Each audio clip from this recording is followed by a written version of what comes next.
Everyone, welcome back to my YouTube channel. तो I hope आपकी REET की preparation बहुत अच्छे से चल रही होगी। अब आपके पास 4 डेज शेष रह गए हैं।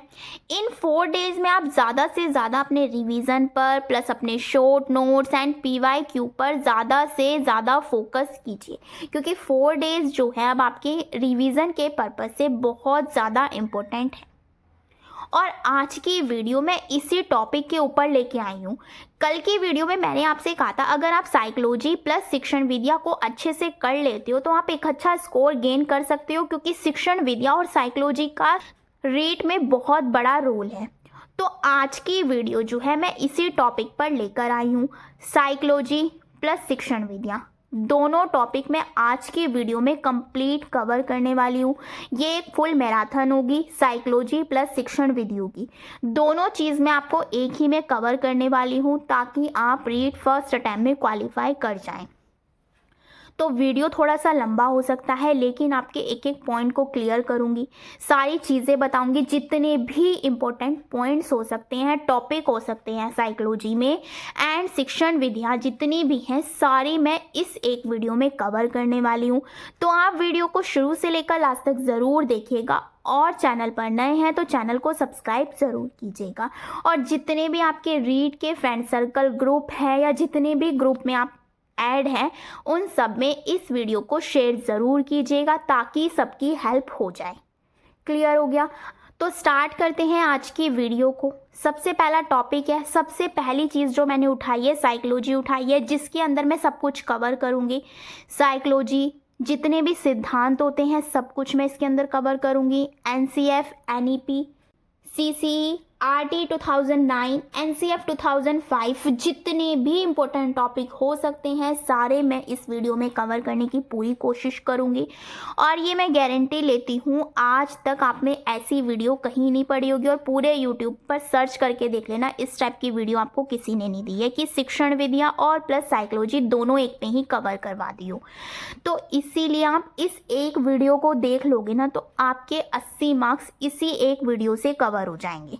तो इसीलिए वीडियो को बिल्कुल भी स्किप मत कीजिएगा, लास्ट तक बने रहिएगा, लास्ट तक फॉलो कीजिएगा। और देखिए एक छोटी सी चीज़ मैं और बता दूं आपको, आप इसे 2 गुना स्पीड पर देखिएगा ताकि जो आपका टाइम है वो भी सेव हो सके। अगर मान लीजिए ये वीडियो 1 आवर की होती है, अगर 2 गुना स्पीड पे आप देखते हैं तो आधे घंटे की वीडियो मानी जाएगी। क्लियर हो गया? देखिए जिसने अभी तक कुछ नहीं पढ़ा है उसके लिए तो ये एक रामबाण वीडियो है, और जिसने अभी तक सब कुछ प्रिपेयर कर लिया है, सारी चीज़ें उसकी हो चुकी हैं, उसके लिए ये रिवीजन के पर्पज़ से बहुत ज़्यादा इम्पोर्टेंट वीडियो है। तो इसीलिए आप दोनों इस चीज़ को ज़रूर फॉलो कीजिएगा। लेवल 1 लेवल 2 दोनों के लिए है, इसमें कंफ्यूज नहीं होना है क्योंकि CDP दोनों में देखने को मिल जाती हैं आपको। तो चलिए मैं स्टार्ट करती हूँ आज की वीडियो को विदाउट डिले। तो आप एक एक चीज़ को बहुत ध्यान से समझिएगा। नोट्स बनाना चाहते हैं बना सकते हैं शॉर्ट वे में, नहीं तो इसकी PDF मेरे टेलीग्राम पर मिल जाएगी, तो वहाँ से जाके आप देख सकते हैं।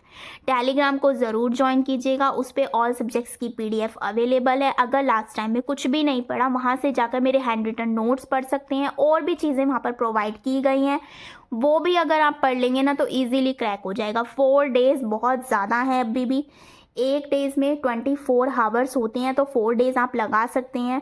अगर आप इतना भी पढ़ेंगे, दिन रात मेहनत करेंगे तो ईजीली रीड क्रैक हो जाएगा, कोई बड़ी बात नहीं है। इसीलिए मैंने ये एक ही चीज़ में आपको देने की कोशिश कर रही हूँ ताकि आप एक वीडियो से ही सब कुछ कवर कर जाएं। क्लियर हो गया? और इसके अलावा आप मेरी प्लेलिस्ट देख सकते हैं रीड यूनिट वाइज, जिसका लिंक जो है मैंने अपने टेलीग्राम चैनल पर प्रोवाइड करवा दिया है। उसमें 19 वीडियो है। अगर 19 वीडियो को देख ली ना, इसे भी देखने की ज़रूरत नहीं पड़ेगी आपको। वो 19 वीडियो और ये वीडियो दोनों कर ली तो 101% मैं श्योर हूँ आपका रीड क्रैक हो जाएगा।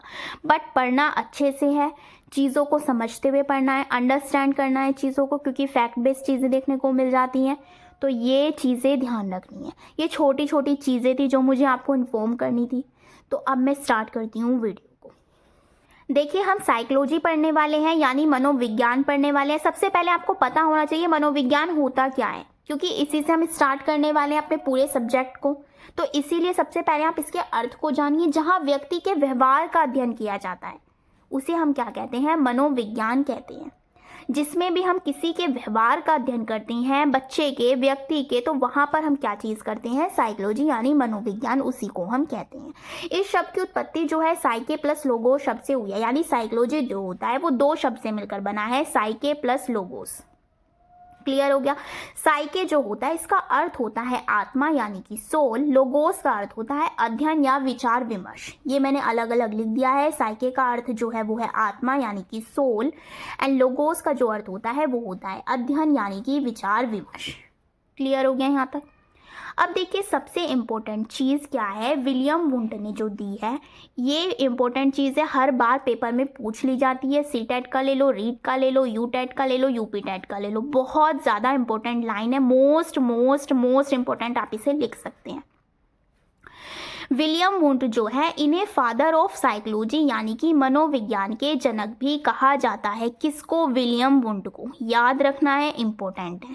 इसके अलावा एक इंपॉर्टेंट लाइन पूछ ली जाती है, मनोविज्ञान की जो प्रथम प्रयोगशाला है 1879 में लिप्सिंग विश्वविद्यालय जर्मनी में स्थापित की गई थी। This is very very very important line, direct पूछ ली जाती है। प्रथम प्रयोगशाला जो थी वो कौन से ईयर में दी गई थी या कौन से विश्वविद्यालय से ली गई है, या शहर भी पूछ लेते हैं। क्लियर हो गया, तो ये दोनों चीज़ याद रखनी है। इसके अलावा जो है मनोविज्ञान में आपको 4 चरण देखने को मिल जाते हैं। आपने बहुत बार पढ़ा भी होगा, और नहीं पढ़ा है तो यहाँ पर आप देख सकते हैं। फर्स्ट ही सबसे पहले जो आया था हमारा आत्मा का विज्ञान आया था, कि मनोविज्ञान को हम आत्मा के विज्ञान से काउंट किया करते थे। सेकेंड थिंग इज मन का विज्ञान, मन से चीज़ें होती थी। चेतना जो था थर्ड नंबर पे, चेतना का विज्ञान। एंड लास्ट इज जो अब हमारा कंटिन्यू चल रहा है, जो अभी भी है आधुनिक में, इसको हम बोलते हैं व्यवहार का विज्ञान। क्लियर हो गया। इसके आपको जो है राइटर्स यानी कि जो इसके प्रवर्तक हैं वो भी आपको याद रखने हैं। आत्मा के विज्ञान में थे प्लेटो, अरस्तु, सुकरात। मन में थे लॉक, कॉन्ट, ह्यूम, पैम्पलोजी, थॉमस आदि। चेतना का विकास पूछ लिया जाता है, चेतना के विकास में कौन कौन थे, विलियम वुंट थे, विलियम जेम्स थे। विलियम वुंट को फादर ऑफ साइकोलॉजी भी कहा जाता है, ये मैंने अभी आपको यहाँ पर बता दिया। इसके अलावा व्यवहार का जो अध्ययन है, विज्ञान है, उसमें जो थे जेबी वॉटसन, इंपॉर्टेंट है। व्यवहार का अध्ययन किसने किया था, जेबी वॉटसन सबसे पहले नाम आ जाता है। William would, McDougall and BF Skinner, 4 दिए थे। चारों को आपको अच्छे से पता होने चाहिए। इनके जो ये प्रवर्तक हैं कोई सा भी किसी में भी पूछ लिया जाता है। क्लियर हो गया। अब आगे देखते हैं। नेक्स्ट टॉपिक है आपका शिक्षा का अर्थ। शिक्षा क्या होती है, एक सतत चलने वाली प्रक्रिया है जो हमारी निरंतर चलती है, लगातार चलने वाली प्रक्रिया, हम सीखते रहते हैं कुछ ना कुछ एजुकेशन के थ्रू। इसका जो शाब्दिक अर्थ है, इसका शाब्दिक और व्यापक अर्थ आपको अच्छे से पता होना चाहिए। शाब्दिक अर्थ होता है शिक्षा शब्द का अर्थ जो है वो शिक्ष धातु से बना है, जिसका अर्थ क्या है, सीखना और सिखाना। शाब्दिक अर्थ क्या है, सीखना और सिखाना। क्लियर हो गया। एजुकेशन जो होता है यानी शिक्षा जो होता है वो लैटिन भाषा के एडुकेटम शब्द से बना है, बहुत बार पूछा गया है। This is very very very important. किससे बना है, एडुकेटम शब्द से बना है। और जो ये एडुकेटम है ये भी 2 शब्द से मिलकर बना है, ई प्लस ड्यू को। ई का मतलब है अंदर से, यानी जो हमारे अंदर की चीजें होती हैं वो, और ड्यू को बाहर की ओर अग्रसर करना। जब हम अंदर की चीजों को बाहर की ओर अग्रसर करते हैं दैट इज कॉल्ड शिक्षा यानी कि एजुकेशन। पूरे फॉर्म में लिख दिया है। एजुकेशन का जो अर्थ हो गया वो अंदर से बाहर की ओर चीजों को लाना, दैट इज कॉल्ड शिक्षा। क्लियर हो गया, मीनिंग है ये शिक्षा का। क्लियर हो गया। ये छोटी छोटी चीजें हैं, इनसे क्वेश्चंस बनता ही बनता है, तो ध्यान रखना है। नेक्स्ट टॉपिक उठाया है मैंने आपका समाजीकरण। समाजीकरण क्या होता है, ये एक ऐसी प्रक्रिया है जिसमें मानव समाज द्वारा सीखता है और यह पूरे जीवन भर निरंतर चलती रहती है।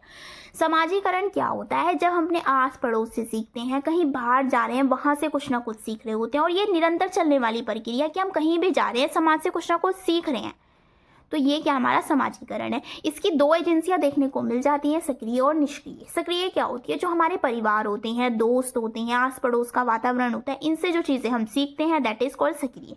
निष्क्रिय क्या है कि जो हम अपने आप कुछ भी सीख जाते हैं, जैसे हम पुलिस स्टेशन में जा रहे हैं वहाँ से कुछ सीख रहे हैं, अस्पताल जा रहे हैं वहाँ से कुछ सीख रहे हैं, सार्वजनिक स्थान हो गए वहाँ से कुछ सीख रहे हैं, तो वो समाजीकरण का हिस्सा हो जाते हैं। जो हम खुद से सीख रहे हैं, जो एक सक्रिय रूप में कार्य कर रहा है दैट इज कॉल्ड परिवार, दोस्त। निष्क्रिय में जो हम सडनली कहीं पर भी जाकर कुछ भी सीख रहे हैं दैट इज कॉल्ड निष्क्रिय। ठीक है। इसके दो प्रकार देखने को मिलते हैं, प्राथमिक और द्वितीय। प्राथमिक बहुत बार पूछा गया तो याद रखना है कि वर्गीकरण का प्राथमिक प्रकार कौन है, तो कौन है, परिवार हो गया, पड़ोस हो गया, ज़्यादातर परिवार के लिए आता है। द्वितीयक में पूछ लेगा विद्यालय हो गया, मीडिया हो गया, पुस्तक होगी, जिससे हम खुद से चीज़ें सीखते हैं, समाज के थ्रू, समाज में जाकर चीज़ें सीखते हैं, लाइब्रेरी में जा रहे हैं, वहाँ से कुछ ना कुछ सीख रहे हैं। तो ये जो चीज़ें हैं ये हमारे द्वितीयक कारक का हिस्सा हो जाती हैं। क्लियर हो गया। अब आगे देख लेते हैं। अब बात कर लेते हैं वृद्धि तथा विकास की। This is very very again important topic, question बनना ही बनना है। वृद्धि तथा विकास क्या होता है? वृद्धि को हम बोलते हैं ग्रोथ एंड विकास को हम बोलते हैं डेवलपमेंट। ग्रोथ का मतलब होता है दिखाई देना, यानी जो चीज़ हमें सीन होती है, दिखाई देती है, that is called growth. Development यानी कि विकास, महसूस होता है, ये हमें अनसीन होता है, चीज़ें इसके अंदर हमें दिखाई नहीं देती, केवल फील होती हैं। क्लियर हो गया। इसके अलावा वृद्धि और विकास में कुछ डिफरेंस देख लेते हैं जिससे आपको दोनों चीज़ क्लियर हो जाएं। सबसे पहले है वृद्धि क्या होती है? वृद्धि को मापा जा सकता है, लेकिन विकास को मापना कठिन है क्योंकि हमें वो दिखाई तो नहीं दे रहा। और वृद्धि में क्या होता है? हम हाइट, वेट, लंबाई, ये सारी चीज़ों को माप सकते हैं। वृद्धि क्या होती है? हमारी आजीवन चलने वाली प्रक्रिया नहीं होती है, क्योंकि एक टाइम पीरियड के बाद आपकी हाइट रुक जाएगी। लेकिन विकास जो होता है वो आजीवन चलने वाली प्रक्रिया है, क्योंकि निरंतर तौर पर हम कुछ ना कुछ डेवलपमेंट होता रहता है। वृद्धि विकास का एक छोटा सा रूप है, यानी वृद्धि जो होता है हमारा विकास का पार्ट हो जाता है, क्योंकि विकास के अंदर हमारी शारीरिक चीज़ें भी आ जाती हैं। इसके अलावा और भी आ जाती हैं, संज्ञानात्मक, संवेगात्मक, इमोशनल चीज़ें जितनी भी होती हैं सारी विकास के अंदर आ जाती है। लेकिन इसका जो पार्ट वृद्धि जो होता है विकास का पार्ट ही होता है। विकास क्या है? विस्तृत है, क्योंकि इसके अंदर पी, सी ऐसी चारों देखने को मिल जाती है। Physical, cognitive, social and emotional, चारों इसके अंदर आ जाते हैं। वृद्धि में केवल शारीरिक पक्ष मापे जाते हैं, लंबाई हो गया, हाइट होगी, वेट हो गया, ये सारी चीज़ें, चौड़ाई होगी आपकी। लेकिन जो आपका विकास होता है उसके अंदर सारी, शारीरिक भी हो गया, संज्ञानात्मक हो गया, सामाजिक हो गया, इमोशनल, संवेगात्मक, चारों चीज़ों का डेवलपमेंट होता है। वृद्धि जो होता है, this is very very important, direct पूछ लिया जाता है। वृद्धि केवल परिमाणात्मक होती है, और परिमाणात्मक के दोनों नाम है, मात्रात्मक, रचनात्मक। परिमाणात्मक होती है केवल वृद्धि, लेकिन जो विकास होता है वो क्वालिटेटिव भी होता है, क्वांटिटेटिव भी होता है, यानी परिमाणात्मक भी होता है, गुणात्मक भी होता है। याद रखना है, इंपॉर्टेंट लाइन। नेक्स्ट है आपका, कुछ समय बाद यह रुक जाती है, यानी वृद्धि जो होती है टाइम पीरियड के बाद रुक जाती है। जैसे कि अभी आपको मैंने बताया था कि हाइट जो होगी एक टाइम पीरियड के बाद आपकी रुक जाएगी, चलती तो नहीं रहेगी, आप लंबे तो नहीं होते रहेंगे, एक टाइम पीरियड होता है। किसी की 6 फुट होती है, किसी की 5 फीट होती है, तो ये सारी चीज़ें आपको ध्यान रखनी है। इसके अलावा जो विकास होता है वो जीवन पर्यंत चलता है। वृद्धि रुक जाती है, लेकिन विकास जो है लाइफ टाइम चलता ही रहता है। वृद्धि कैसी होती है? रेखीय होती है, एक सीधी रेखा में चलती है। लेकिन विकास क्या होता है? कभी ज़्यादा हो जाता है, कभी कम हो जाता है, इस टाइप से चलता है। क्लियर हो गया। तो ये दोनों चीज़ आपको याद रखनी है। वृद्धि एंड विकास में डिफरेंसेस बहुत बार पूछे गए हैं। एक छोटी सी चीज़ मैंने लिखी है, वृद्धि एंड विकास। वृद्धि क्या है? परिपक्वता के बाद रुक जाती है, मैच्योरिटी जब आ जाती है ना इंसान के अंदर तब वो रुक जाती है। और फिजिकल चीज़ें होती हैं इसके अंदर, जैसे कि शारीरिक, मैंने आपको बताया, हाइट, वेट, लंबाई, ये सारी चीज़ें इसके अंदर आ जाती हैं। लेकिन जो विकास, अब देखिए विकास जो होता है बड़ा ही होता है वृद्धि से, क्योंकि विकास में ओवरऑल डेवलपमेंट हो रहा है। विकास गर्भ से कब, यानी जब बच्चा पेट में होता है वहाँ से लेकर जब बच्चा कब्र में जाता है, मरने तक का, से पहले तक उसका जो भी चीज़ होती है विकास के अंडर आ जाती है। इसके अंदर जो है PCS यानी फिजिकल, कॉग्निटिव, सोशल, इमोशनल, चारों प्रकार के जो पक्ष है वो किसके अंदर आ जाते हैं? विकास के अंदर। Physical, cognitive, social, emotion. अब विकास से रिलेटेड कुछ इंपॉर्टेंट पॉइंट्स है वो आपको ध्यान में रखनी है। First is Vikas multi directional and बहुआयामी होता है। इंपॉर्टेंट है, डायरेक्ट पूछ लेते हैं कि विकास कैसा होता है, ऑप्शन दे देगा बहुआयामी, त्रिआयामी, इस टाइप से आपको ऑप्शन दे देगा, आपको क्लियर रखना है। गत्यात्मक विकास क्या होता है? हमारा जो हमारा मोटर डेवलपमेंट होता है, जो हमारे fine motor skill and gross motor skill से रिलेटेड होता है। गत्यात्मक विकास 2 टाइप का होता है, फाइन एंड ग्रोस। फाइन मतलब कम मसल्स का यूज होना, जैसे कि हम लिख रहे हैं तो हमारे इसमें कुछ भार तो नहीं उठा रहे हैं, हम छोटी मसल्स का यूज हो रहा है। लेकिन अगर हम वही ग्रोस मोटर स्किल्स की बात करें जहां हम ज़्यादा मसल्स का यूज़ कर रहे हैं, फॉर एग्जांपल जैसे कि हम कुछ भारी चीज़ उठा रहे हैं, कहीं तैर रहे हैं तो हम अपने पैरों का बहुत ज़्यादा यूज़ कर रहे हैं। क्लियर हो गया। जहाँ पर हमारी बड़ी मसल्स का यूज़ होगा that is called gross motor skill, जहाँ पर हमारी छोटी मसल्स का यूज़ होगा that is called fine motor skill. Clear हो गया, इंपॉर्टेंट है, याद रखना है। अब आगे देख लेते हैं।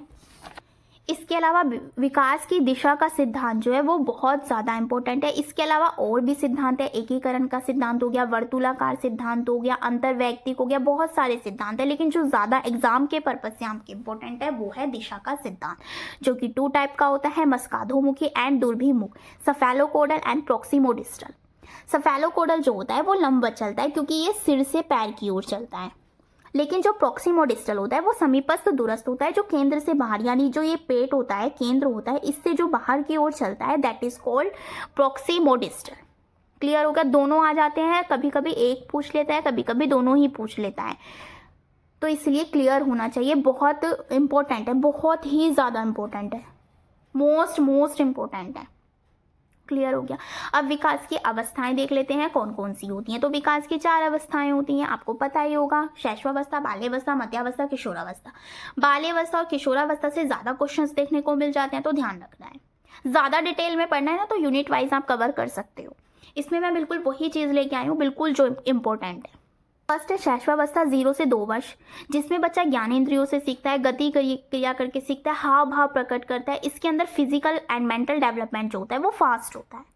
बाल्यावस्था क्या होता है? 2 से 6 वर्ष तक होता है। टॉयज, खिलौने की आयु भी बोलते हैं। जिज्ञासा ज़्यादा होती है। इसके अंदर क्या होता है? बच्चा पूछता है, हर चीज़ को जानने की कोशिश करता है। सेंसिटिव पीरियड है। फिजिकल डेवलपमेंट इसके अंदर फास्ट होता है। मध्यावस्था क्या होता है? 6 से 11 वर्ष के बीच गैंग एज होती है, गंदी अवस्था होती है, स्टोरेज की प्रवृत्ति होती है, जीवन का अनोखा काल भी इसको बोलते हैं। अनोखा काल बोलते हैं मध्यावस्था को, एंड जीवन का कठिन काल बोलते हैं किशोरावस्था को, क्योंकि इसके अंदर क्या होता है? विषमलिंगी होता है। 11 से 18 वर्ष के बीच लड़के बॉयज गर्ल्स की तरफ अट्रैक्ट होते हैं, गर्ल्स बॉयज की तरफ अट्रैक्ट होती हैं, विषमलिंगी है। गोल्डन एज है। स्टर्नल होल ने एक इंपॉर्टेंट लाइन है कही है कि किशोरावस्था आंधी तूफान की अवस्था है। इसके अंदर बच्चा जो होता है बहुत ज़्यादा आंधी तूफान की अवस्था मानी जाती है। गुस्सा करता है, चीज़ों को खुद से करने की कोशिश करता है, खुद ही फैसले लेने की कोशिश करता है। जीवन का कठिन काल है, अमूर्त चिंतन करने लगता है, हीरो वर्शिप की भावना उसके अंदर देखने को मिल जाती है। क्लियर हो गया? तो चारों अवस्थाएं मैंने आपको क्लियर कर दी हैं। चारों में से मैंने ये भी बता दिया किससे क्वेश्चन ज़्यादा पूछे जाते हैं, बाल्यावस्था एंड किशोरावस्था से। क्लियर हो गया? अब आगे देख लेते हैं। आगे है आपका वंशानुक्रम एवं वातावरण, जिससे क्वेश्चन बनना ही बनना है। वंशानुक्रम यानी आनुवांशिक यानी हेरिडिटी, जो हमें पीढ़ी से दूसरी पीढ़ी में मिलते हैं। जैसे कि आँख का कलर, अगर आपके पापा की आँख का कलर ब्राउन है, आपका भी हो गया। ये चीज़ चेंज तो नहीं हो सकती, स्थायी होती है, स्थिर होती है। जो हमें वंशानुक्रम से चीज़ें मिल जाती हैं वो स्थिर होती हैं। कुछ भी हो सकता है, आँख, कान, नाक, चिंतन, लंबाई, कुछ भी। क्लियर हो गया? वातावरण क्या होता है? जो हमारे चारों तरफ के आसपास का पड़ोस, आसपास का माहौल होता है, उसे हम वातावरण में काउंट करते हैं, जैसे घर, पड़ोस, स्कूल, परिवार। इन दोनों से रिलेटेड एक लाइन बहुत अच्छे से पूछ ली जाती है कि हेरिडिटी और एनवायरनमेंट मल्टीपल होता है। किसने कही है ये बात? वुडवर्थ ने। बहुत बार पूछा गया डेफिनेशन के थ्रू। क्लियर हो गया? अच्छे से याद रखना है। अब आगे बढ़ते हैं, तो सिद्धांत पढ़ते हैं आप। सबसे पहला सिद्धांत है आपका जीन पियाजे का सिद्धांत। देखिए, जीन पियाजे, कॉलबर्ग एंड वाइगोत्स्की, छोड़ना नहीं है, क्वेश्चन बनेगा ही बनेगा। 2 क्वेश्चन बन जाए तो आपकी किस्मत है, नहीं तो एक क्वेश्चन तो बनना ही बनना है। 101% श्योर हूँ मैं इस चीज़ के लिए, क्योंकि मैंने प्रीवियस ईयर अच्छे से देखे हैं। क्लियर हो गया?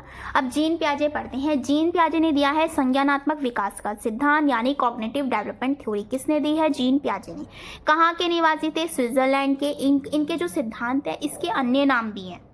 पहला है आपका विकासात्मक सिद्धांत, क्योंकि इसके अंदर स्टेजेस चलती हैं, 4 स्टेजेस की बात की गई है। अवस्था का सिद्धांत, ज्ञानात्मक मानसिक विकास का अध्ययन इसके अंदर किया जाता है। विकासात्मक में क्या होता है कि जो स्टेप्स हैं, मतलब बताया जाता है अवस्था के थ्रू कि विकास कैसे होता है बच्चे का, तो ये चीज़ इसके अंदर आ जाती है। कॉन्सेप्ट ऑफ कॉग्निटिव डेवलपमेंट, इन्होंने कुछ कॉन्सेप्ट दिए हैं, उन्हें देख लेते हैं, एग्जाम पर्पज से इंपॉर्टेंट हो जाते हैं। फर्स्ट है आपका अनुकूलन।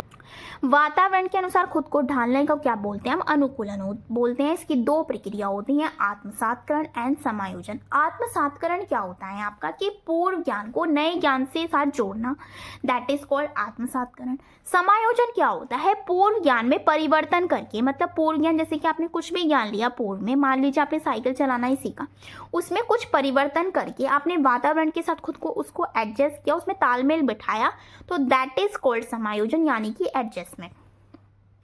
क्लियर हो गया। इसके अलावा संतुलन पूछ लिया जाता है। संतुलन क्या होता है? आत्मसातकरण और समायोजन, इन दोनों के बीच में जो संतुलन की प्रक्रिया होती है वो संतुलन कहलाता है। इसके अलावा एक मोस्ट इंपॉर्टेंट पूछ लिया जाता है, स्कीमा क्या होता है? शरीर के द्वारा की जाने वाली जो आपकी मेंटल माइंड से रिलेटेड चीजें होती हैं, एक्टिविटीज होती हैं, उसे हम बोलते हैं स्कीमा। जैसे एग्जांपल के लिए ले लीजिए, बच्चे को भूख लगती है तो वो रोता, मतलब उसे पता है कि मुझे रोने से क्या मिल जाएगा? दूध मिल जाएगा। उसके अंदर माइंड के अंदर क्या होती है, ये चीज़ कंफर्म हो चुकी है, एक तरह से इमेज क्रिएट हो गई है। जहाँ इमेज क्रिएट हो जाए तो वो हमारी क्या होती है? स्कीमा। इसके अलावा मोस्ट इंपॉर्टेंट अवस्थाएं, जीन प्याजे की अवस्थाएं बहुत ज़्यादा इंपॉर्टेंट है। क्वेश्चंस बना ही बना है तो अच्छे से याद होनी चाहिए। अवस्थाएं आपको बहुत अच्छे से पता होनी चाहिए। इसकी ट्रिक है SPCF। फर्स्ट है आपकी संवेदी पेशी अवस्था, जो 0 से 2 वर्ष तक की होती है, इसको बोलते हैं सेंसरी मोटर स्टेज। सेकेंड है आपकी पूर्व संक्रियात्मक, जो 2 से 7 तक होती है, इसको बोलते हैं प्री कन्वेंशनल स्टेज। नेक्स्ट है आपकी मूर्त संक्रियात्मक अवस्था, जो 7 से 11 वर्ष तक देखने को मिलती है। अमूर्त जो होती है वो 11 से 15 वर्ष तक की होती है, जो हमें देखने को मिलती है लास्ट वाली, लास्ट में जो चीज़ होती है। 4 होगी संवेदी, पूर्व, मूर्त, अमूर्त, चारों याद होनी चाहिए। SPCF मैंने इसकी ट्रिक भी बता दी, इंग्लिश में नेम पता होने चाहिए अच्छे से। अब इन चारों को थोड़ा डिटेल में पढ़ लेते हैं, छोटी छोटी स्टेप्स में, ताकि आपको अच्छे से क्लियर रहे। पहला है आपका संवेदी पेशी अवस्था, यानी कि सेंसरी ऑपरेशनल स्टेज। इसमें क्या होता है, बच्चे के अंदर देखिए, सबसे पहले तो जब बच्चा 0 से 2 वर्ष में होगा तो वो अपनी ज्ञानेंद्रियों का प्रयोग करेगा, कुछ भी देखने के लिए, सुनने के लिए, चीज़ें करने के लिए। वस्तु स्थायित्व का उसके अंदर गुण देखने को मिलता है। नकल करके सीखता है बच्चा। दिशा निर्देशित गोल ओरिएंटेड का गुण देखने को मिलता है। प्रतिवर्ती क्रियाएं करता है, क्योंकि बच्चा क्या होता है, चीज़ों को रिपीट करता है, दूसरे के पीछे नकल करता है। क्लियर हो गया। नेक्स्ट है आपका पूर्व संक्रियात्मक अवस्था। इसमें क्या होता है, बच्चा जीववाद की क्रिया देखने को मिलती है, प्रक्रियात्मक देखने को मिलता है। पलटावी जो होती है इसके अंदर क्या होता है, कमी होती है। पूर्व संक्रियात्मक में आपको याद रखना है, इन चीज़ों की कमी होती है। केंद्रीकरण की कमी होगी, संरक्षण की, अहम केंद्रिता की कमी, तो ये सारी इसके अंदर कमी देखने को मिलती है। लेकिन जो ये सारी चीज़ें हैं वो मूर्त संक्रियात्मक में इसका गुण पाया जाता है, मतलब ये चीज़ें यहाँ पर पूरी हो जाती हैं। यहाँ पर हमें कमी देखने को मिलती है कि बच्चे चीज़ों में अंतर नहीं कर पा रहा है, या बच्चे जो है संरक्षण नहीं कर पा रहा है, छोटे बड़े में डिफरेंस नहीं कर पा रहा है, चीज़ों को सीक्वेंस वे में नहीं लगा पा रहा है। लेकिन यहाँ पर वो ये सारी चीज़ें कर पा रहा है मूर्त संक्रियात्मक में, जैसे कि उत्क्रमिता होगी, रिवर्सिबिलिटी होगी, चिंतन, तार्किक श्रृंखलाकरण, उदाहरण से नियम, आगमनात्मक तर्कणा होगी, संरक्षण हो गया। तो जो यहाँ पर कमी देखने को मिलेगी वो यहाँ पर गुण देखने को मिलेगा। क्लियर हो गया। लास्ट है आपके अमूर्त संक्रियात्मक। सबसे पहले बच्चा अमूर्त चिंतन करने लगता है। निगमनात्मक तर्कणा होती है उसके अंदर, परिकल्पनात्मक चिंतन होता है, डाइवर्जेंट थिंकिंग होती है, जटिल समस्याओं में तर्क का प्रयोग करने लगता है। ये ऐसे पॉइंट है जो डायरेक्ट पूछ लिए जाते हैं, मैंने वही उठा के इसके अंदर रखे हैं। मैं लंबा भी लेके आ सकती थी, लेकिन नहीं, मुझे आपको लास्ट टाइम में रिवीजन के पर्पज़ से भी करवाना है और आपके माइंड में सेट हो जाए इस पर्पज़ से भी करवाना है। क्लियर हो गया। तो ये 4 स्टेज आपको बहुत अच्छे से पता होनी चाहिए।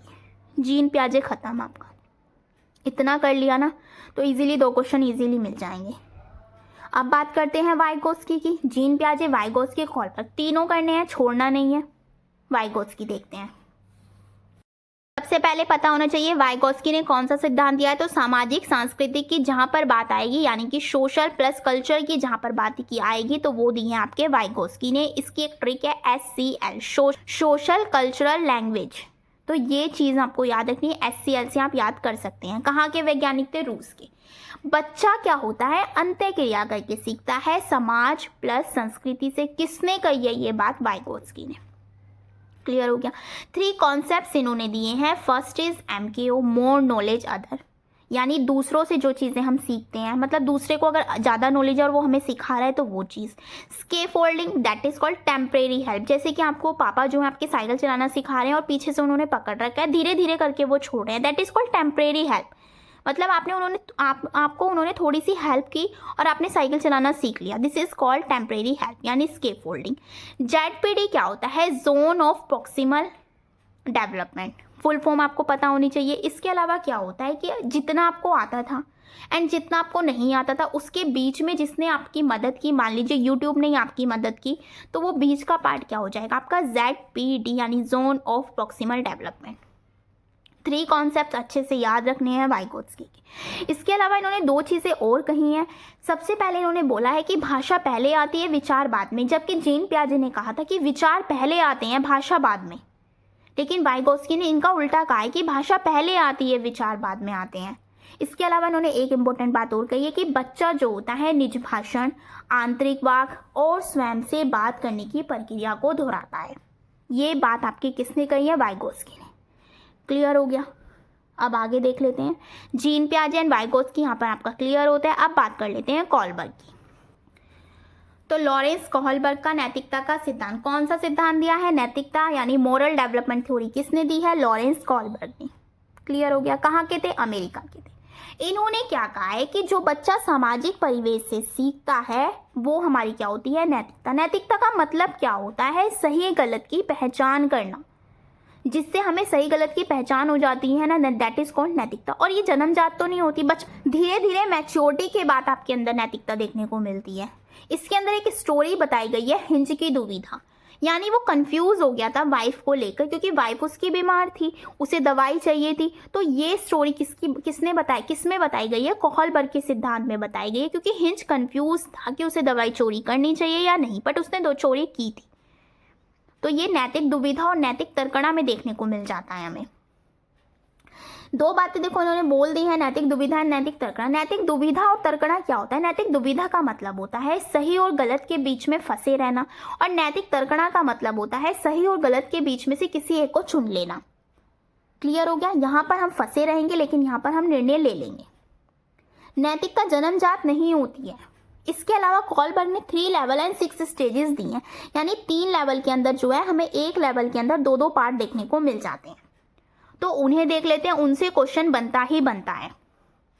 फर्स्ट है आपका लेवल 1 की बात करूं अगर मैं, तो लेवल 1 का नाम है आपका प्राक रूढ़िगत स्तर, पूर्व परंपरागत अवस्था 4 से 10 वर्ष तक के बीच में होती है। इसका ना आपको इंग्लिश में नाम याद रखना है, क्योंकि इंग्लिश में इजी पड़ेगा। हिंदी में बहुत सारे नाम है, कौन कौन सा याद रखोगे?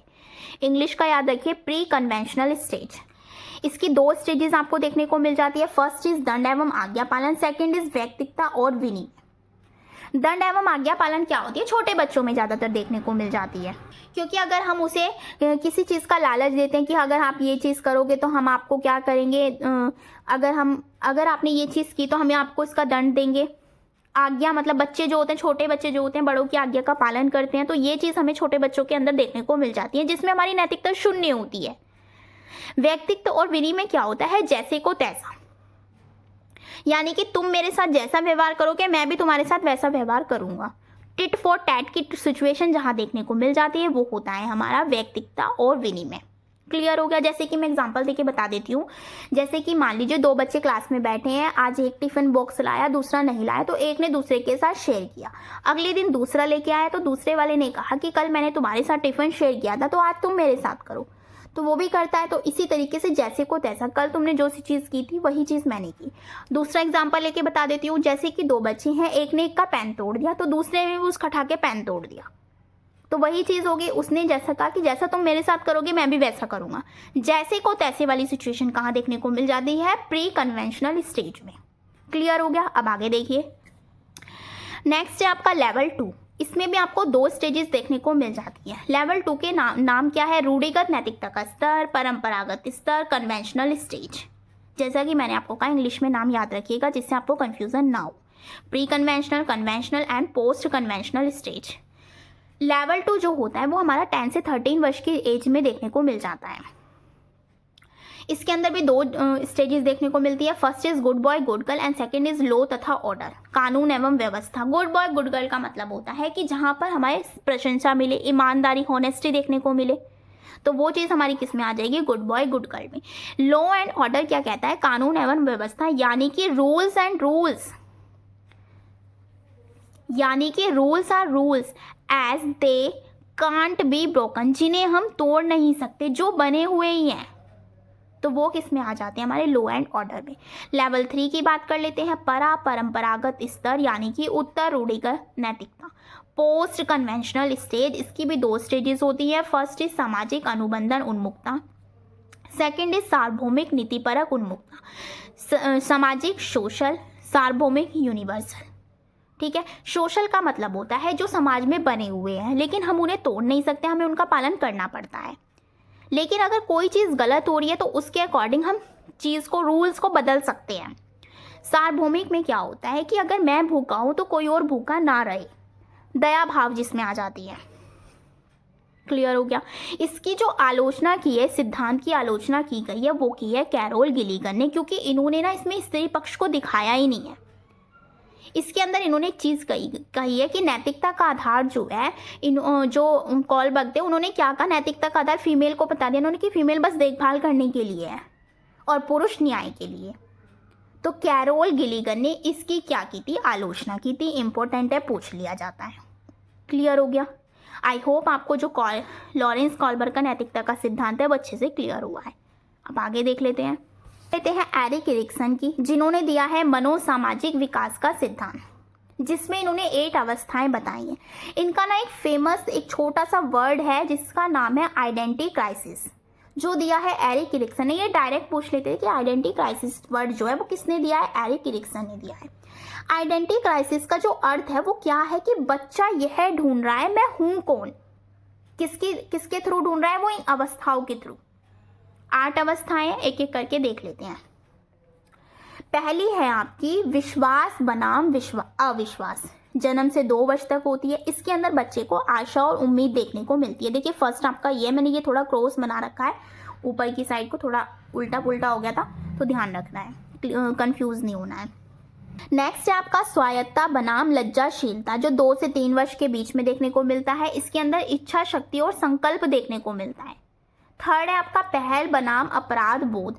थर्ड में 3 से 5 वर्ष तक की एज होती है और उद्देश्य के लिए ये चीज़ की जाती है, इसका गुण है ये। परिश्रम बनाम हीनता, 6 से 12 वर्ष यानी कि सामर्थ्य का गुण उसके अंदर देखने को मिलता है। नेक्स्ट है पहचान बनाम अलगाव, यानी 12 से 18 वर्ष। डायरेक्ट ना एज पूछ लेता है तो ध्यान रखना कौन सी एज किस में और कौन सा किस में है। कर्तव्य निष्ठा की इसके अंदर भावना देखने को मिलती है। 6 है आपका घनिष्ठता बनाम अलगाव अवस्था, यानी 19 से 35 वर्ष की एज होती है और प्रेम स्नेह की भावना इसमें देखने को मिलती है। जननात्मकता 35 से 65 ईयर्स तक, यानी देखभाल का गुण आ जाता है। लास्ट है अहम संपूर्णता बनाम निराशा, यानी कि उसने अपने जीवन काल में जो कुछ किया है उसके बारे में वो सोचता है। 65 वर्ष से ऊपर होती है। मैच्योरिटी यानी परिपक्वता इसमें देखने को मिलती है। क्लियर हो गया। आई होप एरिक एरिक्सन के जितने भी ये 8 अवस्थाएं अच्छे से क्लियर हुई हैं। एक बार पढ़ लीजिएगा बस, क्लियर है। और कुछ नहीं आता इसमें से, डायरेक्ट एज पूछ लेते हैं बस, कोई सा एक दे देंगे और पूछ लेंगे कौन सी एज का है ये। क्लियर हो गया। नेक्स्ट टॉपिक है आपका बुद्धि। बुद्धि से देखिए सबसे पहले मैंने जो चीज़ लिखी है, मोस्ट इंपॉर्टेंट क्वेश्चन बनेगा, इस बार भी आया रखा है, ये समझिए। IQ is equal to mental age upon CA into 100। Clear हो गया। मानसिक आयु अपॉन वास्तविक आयु इंटू 100। ये जो है फर्स्ट जो पहला बुद्धि परीक्षण था वो था अल्फ्रेड बिने ने, जिसमें 100 नहीं लगा हुआ था, केवल मेंटल एज की बात की गई थी। 1908 में मेंटल एज का कॉन्सेप्ट दिया किसने, अल्फ्रेड बिने ने। लेकिन अगर 1912 की बात की जाए, विलियम स्टर ने IQ का कॉन्सेप्ट दिया, जिसमें इन्होंने 100 किया इंटू 100। पहले 100 नहीं होता था इन 2 केस में, लेकिन इस केस में 100 लगेगा। क्लियर हो गया। तो याद रखना है 1908 तक दिया अल्फ्रेड बिने ने, 1912 में दिया है विलियम स्टर ने, जिसने IQ का कॉन्सेप्ट दिया है। क्लियर हो गया। अब आगे देख लेते हैं। नेक्स्ट आता है बुद्धि में आपका हार्वर्ड गार्डनर का सिद्धांत, बहुबुद्धि का सिद्धांत, जो कि मोस्ट इंपॉर्टेंट है, क्वेश्चन बनेगा। NCERT में 8 टाइप की दी गई है, वैसे 9 टाइप की भी हैं। लास्ट में बोला जाता है अस्तित्ववादी को माना जाता है, लेकिन आपको 8 ध्यान रखनी है क्योंकि NCERT में 8 ही बताई गई हैं। फर्स्ट इज भाषाई बुद्धि, जो कवि होते हैं, वकील होते हैं, पत्रकार होते हैं, वो इसके अंदर देखने को मिल जाते हैं। तर्क बुद्धि, जो वैज्ञानिक होते हैं, गणितज्ञ होते हैं। स्थानिक बुद्धि, जो इंजीनियर, मूर्तिकार, चित्रकार होते हैं। संगीतकार में जो भी आप जैसे कि कोई भी सिंगर लगा सकते हो, नेहा, अरिजीत सिंह, ये सब। शारीरिक बुद्धि, बॉक्सर हो गया, प्लेयर हो गया, डांसर हो गया, जो अपनी बॉडी को मूवमेंट कर ले अच्छे से। अंतर व्यक्ति का मतलब क्या हो जाएगा, इंटरपर्सनल, यानी कि दूसरों के भावों को समझना, जो टीचर बहुत अच्छे से कर लेता है। अंतरा व्यक्तिक बुद्धि क्या होता है, ये कि मैंने ये इंग्लिश में नेम इसलिए लिख दिए हैं इसके ताकि आप कंफ्यूज ना हो। इंटर का मतलब है दूसरों के भावों को और इंट्रा का मतलब है स्वयं की, जो संत करते हैं, साधु लोग करते हैं, स्वयं के अंदर, अपने अंदर झांकते हैं, अपनी चीज़ों को समझते हैं। प्राकृतिक, किसान, बायोलॉजिस्ट। क्लियर हो गया। डायरेक्ट पूछ लेगा, बस एक दे देगा आपको, पूछ लेगा कौन सा है, इसमें कुछ ज़्यादा खिचड़ी वाली चीज़ नहीं है। नेक्स्ट टॉपिक इज अभिप्रेरणा, मोटिवेशन। मोटिवेशन जो होता है लैटिन भाषा के मूवियर और मोटम शब्द से बना हुआ है। इसका अर्थ क्या है अभिप्रेरणा का, कि लक्ष्य की ओर ले जाना, कोई हमें मोटिवेट करे कि हमें लक्ष्य की ओर ले जाए, दैट इज कॉल्ड अभिप्रेरणा। एग्जाम्पल के लिए एग्जाम पास करने के लिए जो आप शक्ति लगाती हो, और ये आंतरिक भी हो सकती है, बाह्य भी हो सकती है। आंतरिक का मतलब है कि आप स्वयं से उस चीज़ को क्लियर करना चाहते हो, जैसे रीट का एग्जाम ले। आंतरिक का मतलब हो जाएगा आप स्वयं से करना चाहते हो, लेकिन बाह्य का मतलब हो जाएगा वहाँ पे आपको कोई और मोटिवेट कर रहा हो। मान लीजिए आपके फादर कर रहे हो कि अगर आपने ये रीट का एग्जाम क्लियर कर लिया तो मैं तुझे बाइक दिलाऊंगा, एक तरह से लालच देना। तो जिसमें लालच वाली बात आ जाएगी तो दैट इज कॉल्ड बाह्य अभिप्रेरणा, और जो आंतरिक यानी स्वयं की बात आ जाएगी दैट इज कॉल्ड आंतरिक अभिप्रेरणा। दो प्रकार का होता है, दोनों मैंने आपको क्लियर कर दी। अब बात कर लेते हैं अभिप्रेरणा चक्र की। This is very very again most important topic. चक्र में आपको केवल एक ट्रिक याद रखनी है, NDAGAR, यानी first is need, drive, arousal, goal oriented, achievement, reduction of arousal. ठीक है, ये 6 के 6 आपको अच्छे से पता होनी चाहिए। ट्रिक मैंने बता दी, NDAGAR। क्लियर हो गया। अब इसके बाद बात कर लेते हैं अब्राहम मैस्लो की आवश्यकता का सिद्धांत। This is very again most important topic. 5 देखने को मिल जाती है। सबसे पहले हमारी शारीरिक आवश्यकताएं आ जाती है, जिसमें हमें जो है भूख, प्यास, नींद, ये सब चीज़ें लगती है। सेक्स की बात भी इसके अंदर आ जाती है। सुरक्षात्मक आवश्यकताएं क्या होती है, जब हमें नौकरी की आवश्यकता होती है। जब हमें नौकरी मिल जाती है तो हमें प्रेम और अपनापन भी चाहिए, जहाँ हमें प्यार की बात, परिवार हो गया आपका, दोस्त हो गए, मित्र हो गए। जब ये चीज़ हो जाती है तब हमें सम्मान की आवश्यकता है, सम्मान भी चाहिए हमें दूसरों से, दूसरों को देने के लिए भी। इसके बाद आत्मसिद्धि का गुण देखने को मिलता है। आत्मसिद्धि, इसमें पता कैसे क्वेश्चन आता है कि कोई सा भी आपसे पूछ लेगा, ज़्यादातर आत्मसिद्धि देखने को मिलता है कि कौन से लेवल पे है, तो लास्ट वाले पे है, तो वो चीज़ पता होनी चाहिए। सीरियल वाइज पूछ लेगा आपको, अलग अलग आपको ये सारे दे देगा और पूछ लेगा किस सीरियल वाइज लगाइए, पहले शारीरिक, सुरक्षात्मक, प्रेम, सम्मान, आत्मसिद्धि। तो इस टाइप से पूछते हैं क्वेश्चन। क्लियर हो गया आपको अभिप्रेरणा। नेक्स्ट टॉपिक देखिए। नेक्स्ट है आपका अधिगम, यानी कि व्यवहार में परिवर्तन। अधिगम होता क्या है, सीखना। सीखने के थ्रू जब व्यवहार में परिवर्तन होता है दैट इज कॉल्ड अधिगम। हम अपने जीवन में कुछ ना कुछ सीखते हैं, किसी से भी सीख लेते हैं, वातावरण, समाज, घर, परिवार, विद्यालय, आस पड़ोस, रिलेटिव्स, किसी से भी जो भी हम कुछ ना कुछ सीख रहे हैं दैट इज कॉल्ड अधिगम। और अधिगम ऐसा होना चाहिए जो स्थायी परिवर्तन लाए, मतलब वो चीज़ रहे, कंटिन्यू रहे। ये नहीं अगर हमने सीखी तो हम उसे भूल गए। जैसे आप कार चलाना सीख रहे हो तो वो लाइफ टाइम होना चाहिए, ये नहीं आपने एक टाइम सीखा और चला के छोड़ दिया। क्लियर हो गया, दैट इज कॉल्ड अधिगम, व्यवहार में परिवर्तन लाना। Next topic is Sigmund Freud. Sigmund Freud ने दिया है मनोविश्लेषणात्मक सिद्धांत। मन व मस्तिष्क का इन्होंने विश्लेषण किया है। 3 टाइप के इन्होंने मन बताए हैं। फर्स्ट इज चेतन मन, अचेतन मन, अचेतन मन। चेतन मन क्या होता है, जो प्रेजेंट की चीज़ों से रिलेटेड होता है। जैसे मैं आपसे पूछ लूँ आपका नाम क्या है, तो आप डायरेक्ट बताओगे, यानी प्रेजेंट, जो अभी चीज़ हो रही है। अर्धचेतन, टाइम लेकर याद किया जाता है, कुछ टाइम मिलता है हमें इसके अंदर, तब हम याद जो करते हैं, दैट इज कॉल्ड अर्धचेतन मन। अचेतन मन क्या होता है, इसके अंदर हम चीज़ें भूल जाते हैं और याद करने की कोशिश भी करते हैं ना, तब भी वो हमें याद नहीं आती, दैट इज कॉल्ड अचेतन मन।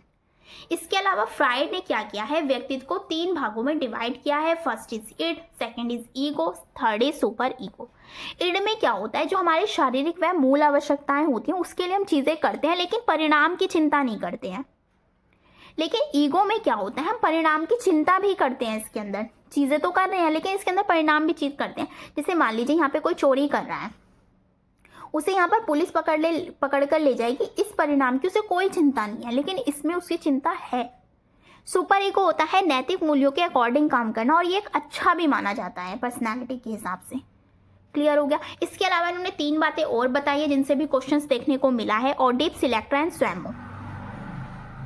ओडिप्स क्या होता है, जब लड़के जो होते हैं माता से ज़्यादा प्यार करते हैं। आपने देखा भी होगा, लड़के मम्मी की तरफ ज़्यादा अट्रैक्ट होते हैं, लड़कियां पापा की तरफ।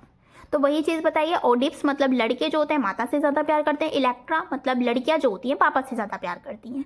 तो ये दोनों अलग अलग है, याद रखना है। स्वयं, स्वयं से तो खुद ही स्पष्ट हो है, यानी स्वयं से प्यार करना, सेल्फ लव। क्लियर हो गया? आई होप आपको यहाँ तक बहुत अच्छे से क्लियर हुआ है। अब आगे देख लेते हैं। नेक्स्ट टॉपिक है आपका व्यक्तित्व यानी कि पर्सनालिटी। पर्सनालिटी जो होता है लैटिन भाषा के पर्सोना शब्द से बना होता है, जिसका अर्थ क्या है? बाहरी आवरण या मुखौटा या नकाब। ये या में लिखेंगे आप, कुछ भी आ सकता है, एक भी इंपॉर्टेंट है इसलिए रखा है। व्यक्तित्व के प्रमुख सिद्धांत देख लेते हैं आप। पहला दिया है शेल्डन ने। शेल्डन ने क्या दिया है? गोलाकृति, आयाकृति, लंबाकृति।